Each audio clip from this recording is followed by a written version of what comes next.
చాలామంది వస్తుంటారు, gas problem, acidity, ఇది అది ఇది అంటారు. చూస్తే చాలామందికి ఐబిఎస్ ఉంటుంది. బయట పానీపూరి తిన్నాము, ఒక ఇన్ఫెక్షన్ వచ్చింది. డాక్టర్లు కూడా మనం ఐబిఎస్ సిమ్టమ్స్ వెళ్తే ఏముందిలే, పెద్దగా ప్రాణాపాయం లేనంత వరకు అది పెద్ద డిసీజ్ కాదు, అది పెద్ద సీరియస్ తీసుకోని అవసరం లేదు అని చాలామంది అనుకుంటారు. కానీ ఐబిఎస్ వల్ల వాళ్ళకి ఎవ్రీడే లైఫే అఫెక్ట్ అవుతుంది. ఏ తిన్నా ప్రాబ్లమే, ఈవెన్ వాటర్ తాగిన ప్రాబ్లమే.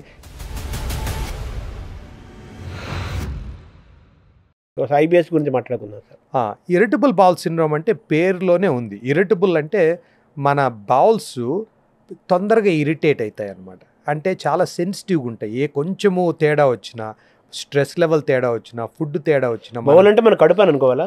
బౌల్ అంటే పేగులు, కడుపు పేగులు అంతా. బౌల్ అంటే కరెక్ట్ మీనింగ్ అంటే పేగులు.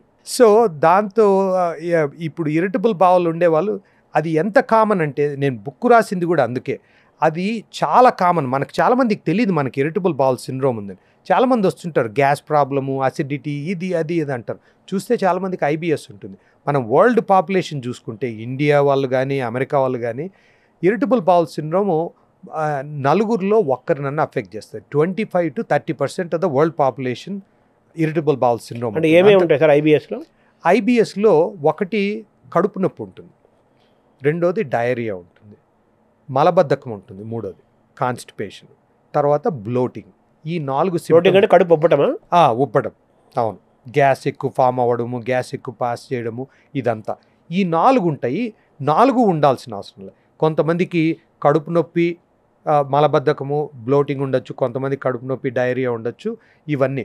దాన్ని సిండ్రోమ్ అని ఎందుకు అంటామంటే, ఇప్పుడు డయాబెటీసే తీసుకున్నాం అనుకోండి, అది డిసీజ్ అంటాము, దీన్ని సిండ్రోమ్ అంటాం. డిఫిషియన్సీ అంటారు ఇది? ఎయిడ్స్ అనేది ఎక్వైర్డ్ ఇమ్యూన్ డిఫిషియన్సీ సిండ్రోమ్ అంటారు. కాదు. అది ఒకప్పుడు అనేవాళ్ళు. ఎయిడ్స్ అని ఎందుకు అనేవాళ్ళు అంటే అది అట్లే ఉండిపోయింది.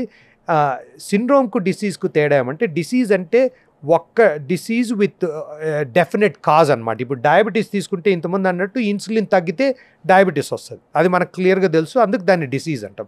సిండ్రోమ్ ఏమంటే గ్రూప్ ఆఫ్ సిమ్టమ్స్ అనమాట. ఇప్పుడు నేను చెప్పిన 4 సిమ్టమ్స్ ఉంటాయి. ఇట్లా సిమ్టమ్స్ అన్నీ ఉంటాయి, కానీ మనకు వీటి వల్ల దేనివల్ల వస్తుందనే కాజ్ తెలియదు అనమాట. కారణం తెలియదు కాబట్టి సిండ్రోమ్ అంటాం.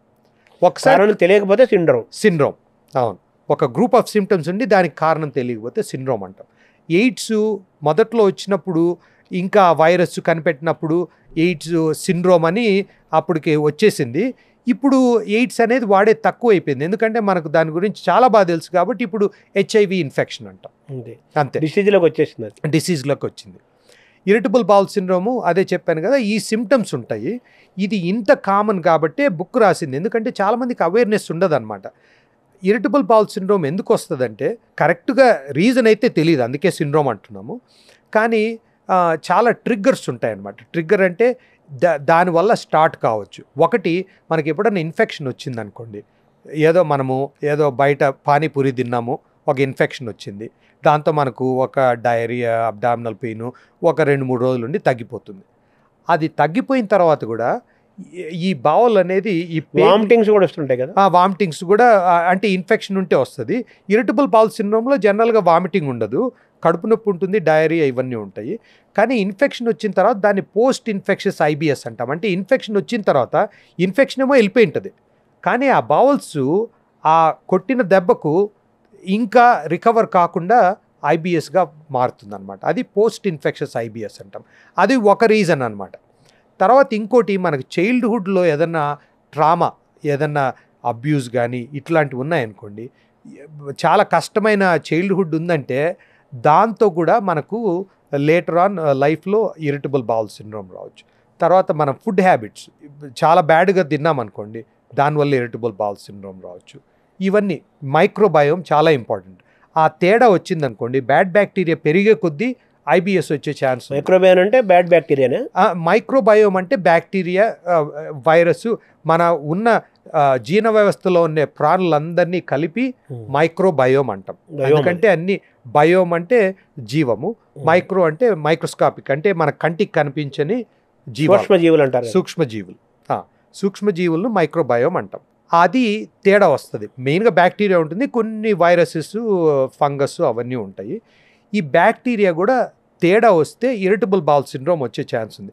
చాలామంది అంటారు నేను రాయిని కూడా అరగదీసేవన్నీ అరిగేది ఇప్పుడు ఎందుకు అరగడం లేదు అంటే, ఎందుకంటే ఆ ఇంబ్యాలెన్స్ వల్ల ఇప్పుడు బౌల్స్ సెన్సిటివ్ అయిందనమాట. దాన్ని విజరల్ హైపర్ సెన్సిటివిటీ అంటాం. విజరా అంటే మన ఆర్గన్స్, అది హైపర్ సెన్సిటివిటీ.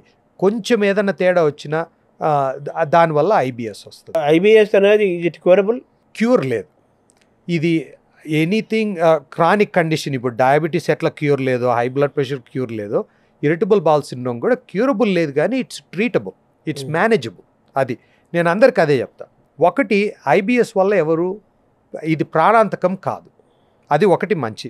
అందుకోసమే కొంతమంది జనాలు దాన్ని సీరియస్గా తీసుకోరు. డాక్టర్లు కూడా మనం ఐబిఎస్ సిమ్టమ్స్ వెళ్తే ఏముందిలే పెద్దగా అంటే, అది ప్రాణాపాయం లేనంత వరకు అది పెద్ద డిసీజ్ కాదు, అది పెద్ద సీరియస్ తీసుకోని అవసరం లేదు అని చాలామంది అనుకుంటారు. కానీ ఐబిఎస్ వల్ల వాళ్ళకి ఎవ్రీడే లైఫే అఫెక్ట్ అవుతుంది. ఏ తిన్నా ప్రాబ్లమే, ప్రతి ఒక్కటి తాగినా ప్రాబ్లమే, ఈవెన్ వాటర్ తాగినా ప్రాబ్లమే. ఇట్లా చాలా ఇది డిజార్డర్ అలా దాన్ని డిజార్డర్, డిసీజు, సిండ్రోమ్, అవును 3 భాగాలు చేయాలి ఇప్పుడు. అవును.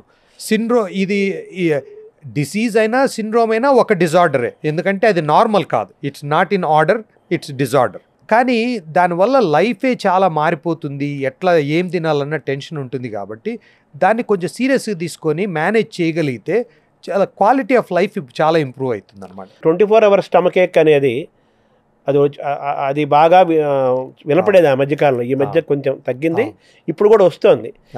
అది ఎందులోకి వస్తుంది? ఐబిఎస్లోకి వస్తుంది. అది రాదు, అది ఇన్ఫెక్షన్ వల్ల వస్తుంది. 24 hour బగ్ అంటాము అమెరికాలో, అది వైరస్ వల్ల వస్తుంది అనమాట. ఆర్ బ్యాక్టీరియా, ఫుడ్ పాయిజనింగ్ వల్ల వస్తుంది. ఈ 2 రీజన్ల వల్ల వస్తుంది. ఫుడ్ పాయిజనింగ్ అంటే ఇప్పుడు అదే అన్నా కదా, ఎక్కడన్నా బయట తిన్నాము, క్లీన్గా లేదు, వాటర్ క్లీన్గా లేదు, ఆర్ ఫుడ్ క్లీన్గా చేయకపోతే దానివల్ల వస్తుంది. అది ఫుడ్ పాయిజనింగ్. బ్యాక్టీరియాయిడిస్ అనే బ్యాక్టీరియాతో వస్తుంది. యూజువల్గా 24 hours 48 hours ఉండి వెళ్ళిపోతుంది. మనం ఏం చేయకపోయినా కానీ ఏం కాదు. దానికి బాగా కొంచెం రెస్ట్ తీసుకొని, వాటర్ బాగా తాగి, కొంచెం తక్కువ తిని, అట్లా లిక్విడ్ డైట్ మీద అట్లా ఉంటే అదే తగ్గిపోతుంది. అంటే ఈ కడుపు నొప్పి కొంతమందికి ఆపరేషన్ చేయకపోతే చచ్చిపోయేది అది ఉంది కదా, అది వేరు.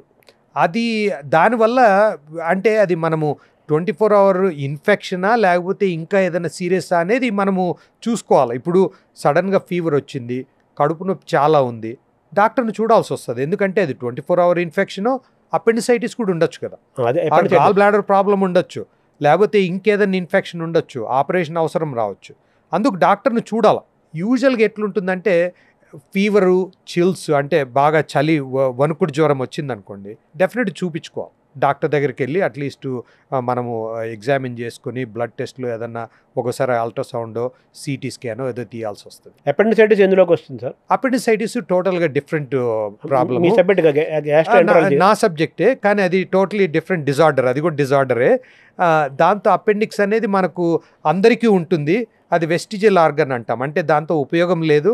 అది మనకు మన హ్యూమన్ ఎవల్యూషన్లో వచ్చింది. అది వచ్చే కొద్దీ అది సైజ్ తగ్గుతూ ఉంది. దాంట్లో ఇన్ఫెక్షన్ వస్తే ఆర్ ఇన్ఫ్లమేషన్ వస్తే అపెండిసైటిస్ అని వస్తుంది. అది బర్స్ట్ అయిందంటే చాలా సీరియస్ ఇన్ఫెక్షన్ వచ్చి ప్రాణానికే హాని కావచ్చు. అది వచ్చిందంటే మాత్రం ఇమీడియట్గా ఆపరేషన్ చేసుకోవాలి, దానికి మందులు ఏం లేవు.